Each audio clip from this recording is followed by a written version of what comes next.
আসসালামু আলাইকুম ভাইরা, আসলে এই ফলটি কি ফল আসলে আমি জানতে চাচ্ছি।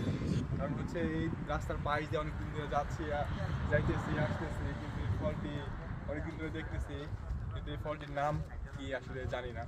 যদি কেউ জেনে থাকেন কমেন্টে দয়া করে জানিয়ে যাবেন। আসসালামু আলাইকুম। ছেলেদের সফল হওয়ার রাস্তাটা একটু বেশি কঠিন হয় বাবা, টাকা না থাকলেই বোঝা যায় ছেলেদের সফলতা কত দূর এবং গন্তব্য কত দূরেই। ওকে, আসসালামু আলাইকুম। স্বপ্ন দেখতে পরিশ্রম লাগে না, কিন্তু স্বপ্ন বাস্তবায়ন করতে কঠোর পরিশ্রম এবং অনেক কষ্টসাধ্য সময় পার করতে হয়, যেটি আমাদের অনেক সাধ্যের বাহিরে। কিন্তু আমরা কঠিনভাবে স্বপ্নকে বাস্তবায়ন করতে পারি, তারাই আসলে সফলতা অর্জন করতে পারি। এটি আমাদের উদ্দেশ্য। ছেলেদের আপন বলতে কেউ হয় না, পকেটের টাকা না থাকলে নিজের ফ্যামিলিও দাম দেয় না। এটাই বাস্তব।